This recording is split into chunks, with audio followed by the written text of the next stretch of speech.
ขลัยก็เฮอเวโนอานินมุทยาระหินประเทศหินมันปักชักรีขณะเตนียกับปูลามาริดก็หุยอตุนิงไกนี่นุมกันต้องรอนเกเออตุนียลาอมหันไกเป็นนักันต้องรอนขจูไลบันลุสีตะสักรองปูจอยกานะอินติลาเกเอขวลาคารังไอสุมเอดจอรี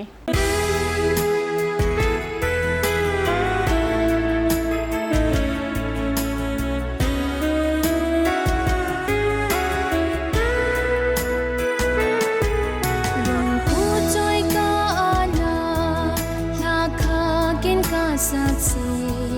aman hingin pagna piku malhasari alung sedli alung luna na tree chagme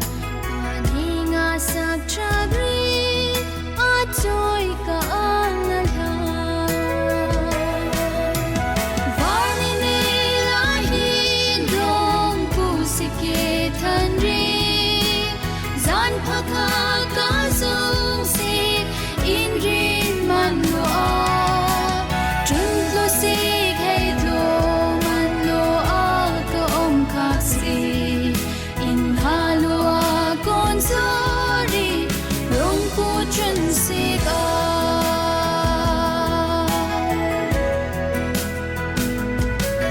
rong pu na tir zo me a chung ka phong si Ram in thim nam hun le avar nam hun heya lo man huna sika radha ga in changri aluk pha ka om si rong pu azum ning kha varni ne lahi rong pu sike thanri zan phaka ka sung si in rin man lo a chung lo si khay lo man lo a ka om ka si in ha lo a kon sorry rong pu chun si ka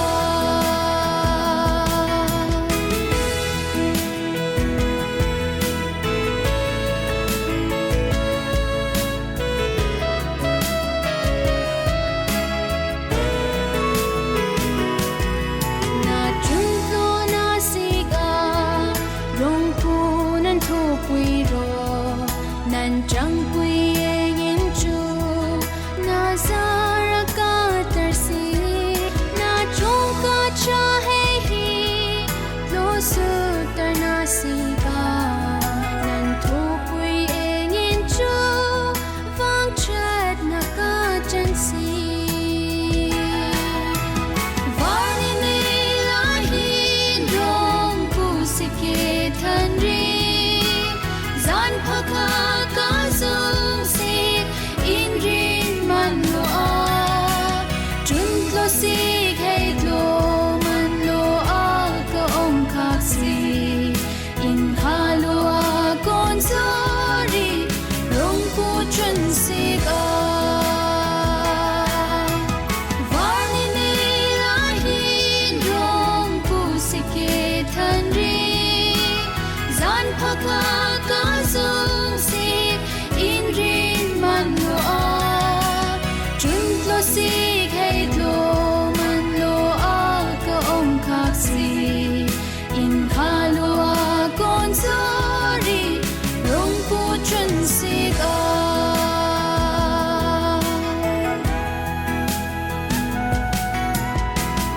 Atunan khan leiban Lucia em phul ha marit in khan nirangai sumzo abana senok mansana kim karung tasak la ora lai ring khui rangai sum etnok zori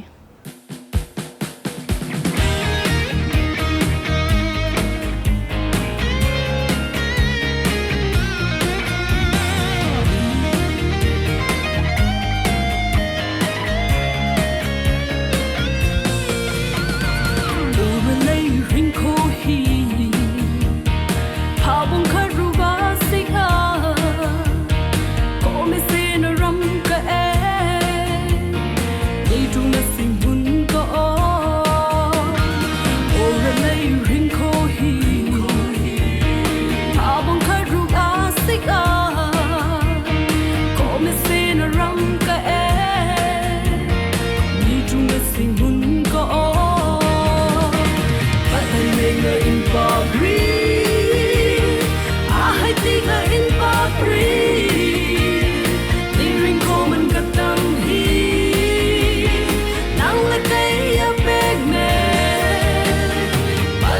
nga in pagri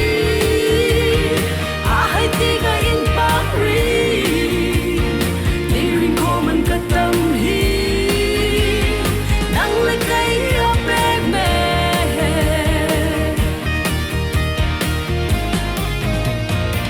ora lay rin ko hi lungmong na sing hun no ma iling na ralay ram hi inchen nam bun ru ka e ora lay rin ko hi lungmong na sing hun no ma iling na ralay ram hi inchen nam bun ru ka e in pagri ahai ti nga in pagri liring ko man katam hi nang lekay apeg me pating nga in pagri ahai ti nga in pagri liring ko man katam hi nang lekay apeg me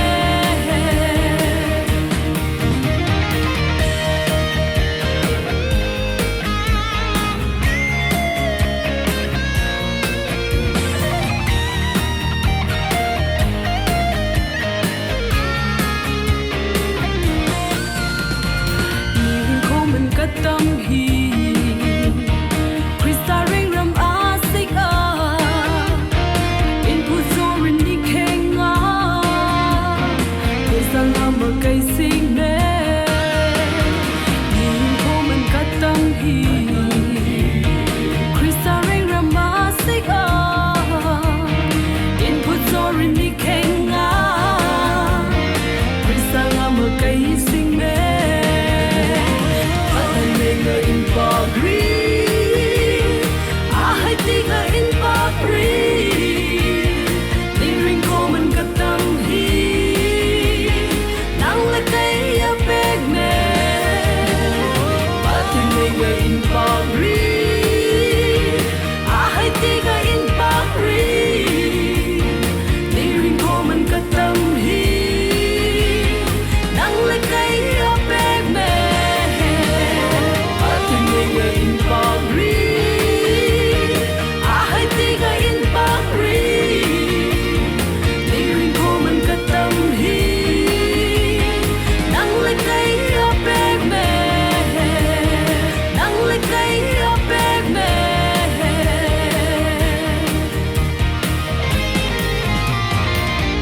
atuna khan kim karunga em phola khoi in khan ni rangai zo ke abana hin moirang area yat khwai ren ta sak tlan resi intil ha hi en sum nok zori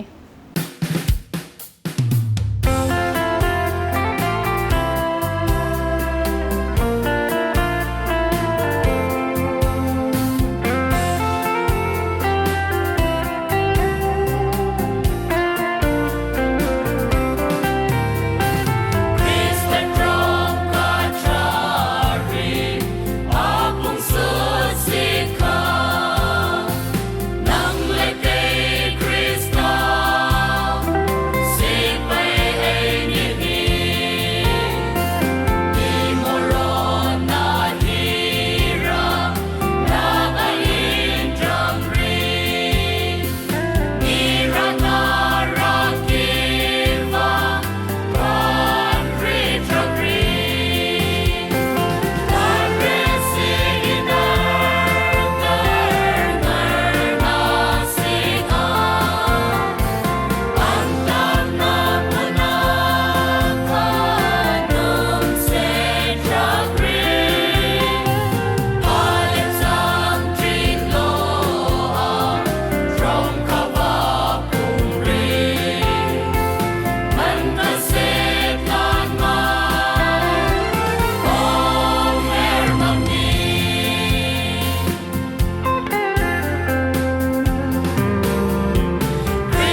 na khan moirang area youth choir and phul haghui tak in khan nirangai zo atuna abana seno mansana songkhop jang ina sakla lam invite zo ing til ha hi rangai sumzori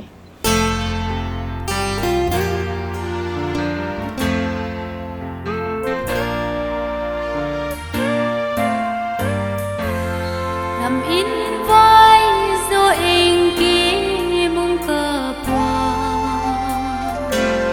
set na lam pui a lấy ka leng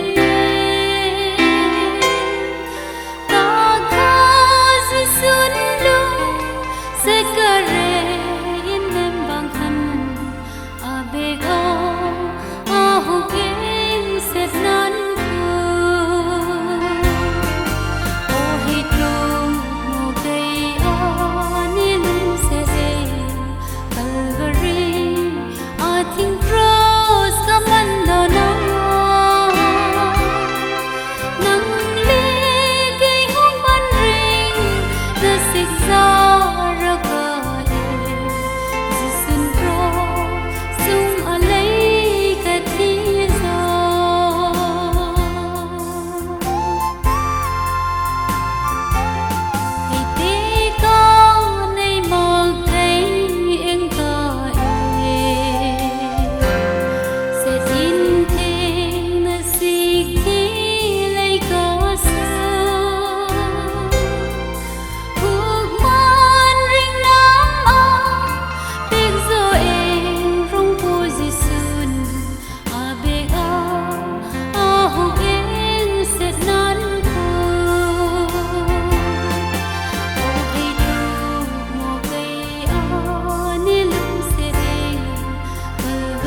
atuna khan la marit ko hi tak hai khan ni rangai zo ke e an China sik let the rain in til ha Lucy na sak khar rangai sumnok zori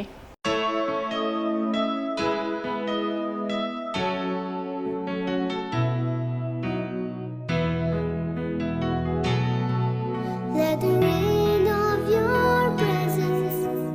fall on me every day that I live, with every breath I breathe. Let the rain of your presence fall on me everywhere that I go. Lord, let your presence flow, rain on me. Let the rain of your presence fall on me every day that I live, with every breath I breathe. Let the rain of your presence fall on me everywhere that I go. Lord, let your presence flow, rain on me. Love divine, joy unspeakable,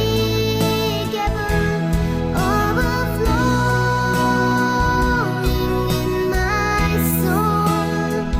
This heart of mine is refreshed and at rest in your presence. Rain on me.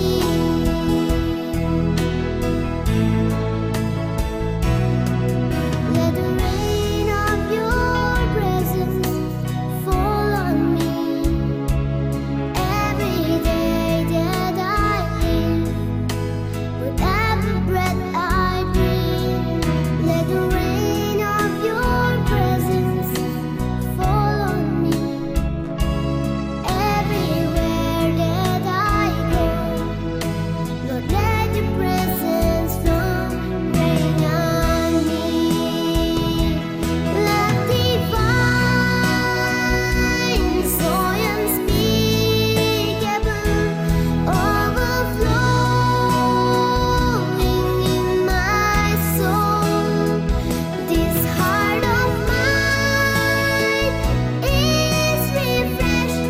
and at rest in your presence. Rain on me.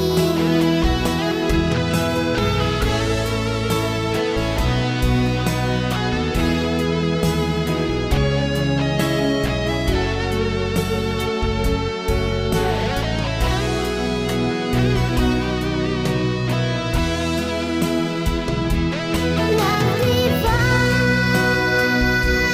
joy unspeakable, overflowing in my soul. This heart of mine is refreshed and at rest in your presence. Rain on me.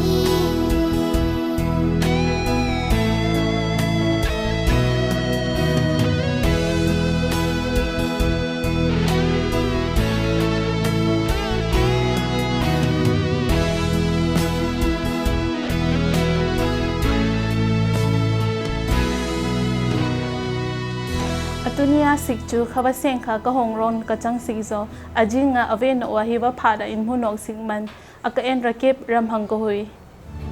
min pui chang